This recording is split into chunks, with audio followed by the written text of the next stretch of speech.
जी हाँ, doctor Rizvi, दियागो Garcia में हिंद महासागर में अमेरिका का बहुत बड़ा बेस है। शायद इंग्लैंड की मदद से बनाया है, इंग्लैंड से वो टापू उन्होंने लीज़ पर लिया है। बात ये है कि दियागो गार्सिया का नाम सबसे पहले हमने कब सुना, मैंने कब सुना? 1979 में हमारी कमीशनिंग हुई, तो कमीशनिंग के बाद हमारी ट्रेनिंग हुई हैदराबाद में और ट्रेनिंग के दौरान हवाई जहाज उड़ाना तो सिखाते ही थे। ये भी सिखाते थे भई अमेरिका क्या है, फ्रांस क्या है, जर्मनी क्या है, जापान क्या है, हिंद महासागर क्या है और प्रशांत महासागर क्या है। ये कमीशनिंग के बाद हमें पढ़ाना शुरू किया। तो उस वक़्त सबसे पहले मैंने और मेरे जो साथ में थे, हमारे सिलेबस में दियोगो गार्सिया पढ़ाया गया। तो दियोगो गार्सिया में अमेरिका का बहुत बड़ा बेस है और हर साल, हर 6 महीने पर वो अपनी एयरफ़ोर्स के जो स्ट्रैटेजिक बॉम्बर्स हैं, उनको वहाँ पर तैनात करता रहता है।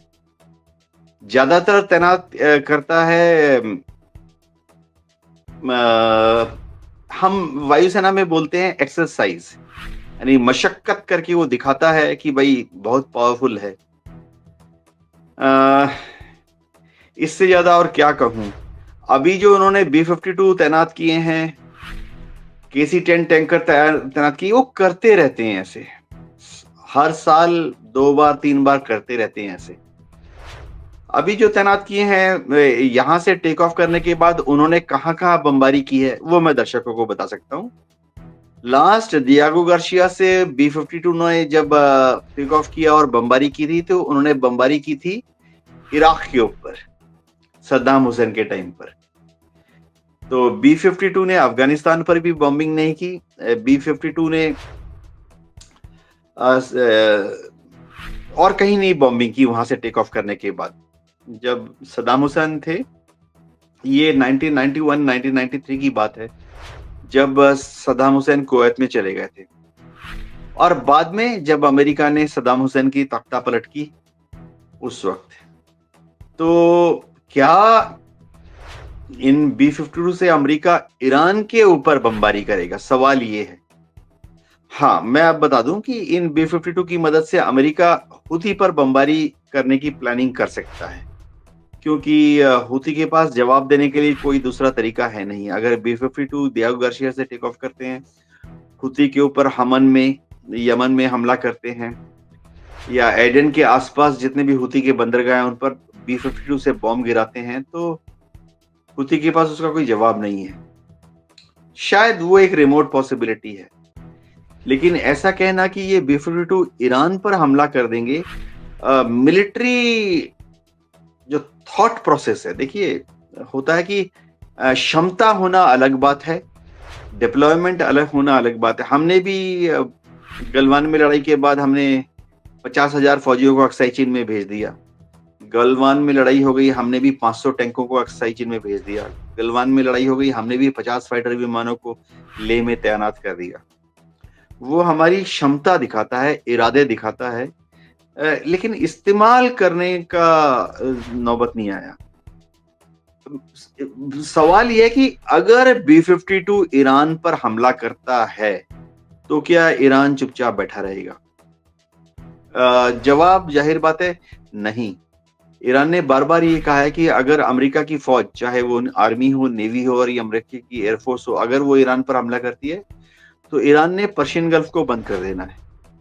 स्ट्रेट ऑफ हॉर्मुज़ को बंद कर देना है। बहुत ही आसान, ईरान के लिए बहुत आसान है। हर रोज़ 200 जहाज जो उत्तरी अरब सागर है, वहाँ से दुनिया भर से 200 जहाज कच्चा तेल लेने के लिए स्ट्रेट ऑफ हॉर्मुज़ का चक्कर लगाकर कुवैत की तरफ जाते हैं, इराक की तरफ जाते हैं, कच्चा तेल भरने के लिए और हर रोज़ 200 जहाज कच्चा तेल भरने के बाद वो पर्शियन गल्फ से निकलकर स्ट्रेट ऑफ हॉर्मुज़ का चक्कर लगाकर अरब सागर की तरफ आते हैं। तो ईरान के पास काफ़ी सारे रॉकेट्स और मिसाइल्स हैं जो कि आसानी से स्ट्रेट ऑफ हॉर्मुज़ छोटा-सा ही है, 25 किलोमीटर या 40 किलोमीटर चौड़ा। तो ईरान के लिए बहुत आसान है, वो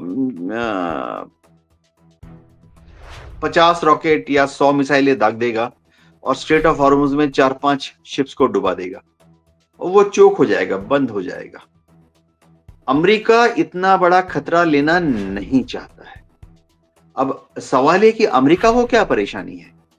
अमेरिका को ये परेशानी है क्योंकि गल्फ के जितने कंट्रीज़ हैं, गल्फ कंट्रीज़ जो हैं, वो बहुत डरे हुए हैं। गल्फ कंट्रीज़ नहीं चाहते कि स्ट्रेट ऑफ हॉर्मुज़ बंद हो जाए, क्योंकि गल्फ कंट्रीज़ का एक ही ज़रिया है पैसा कमाने का, कच्चा तेल का एक्सपोर्ट करना।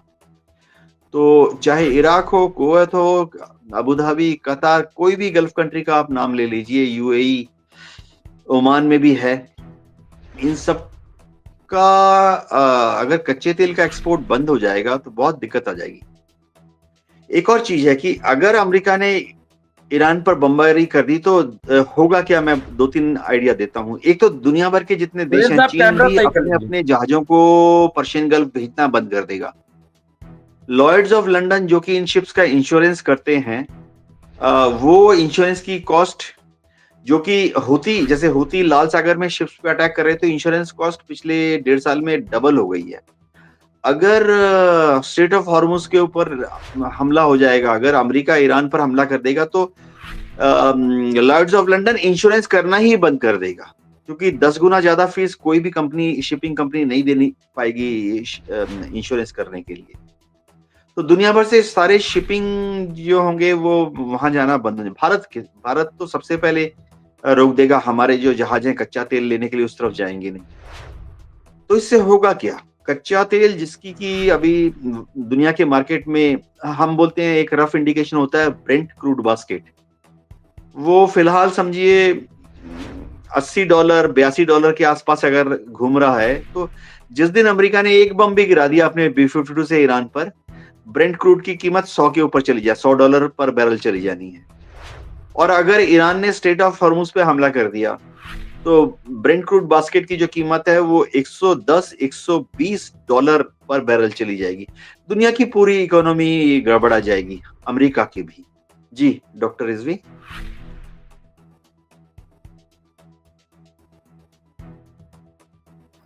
सही पोजीशन जो है वो कैप्टन साहब ने यहाँ पे पेश कर दी है, और मुझे लग रहा है कि ये एक अच्छी तस्वीर फजील साहब पेश की है।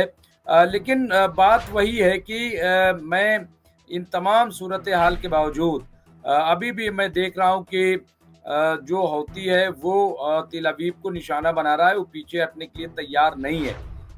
और हिजबुल्लाह ने भी एक तरीके से बड़ा चैलेंज किया है। तो ये जो पूरी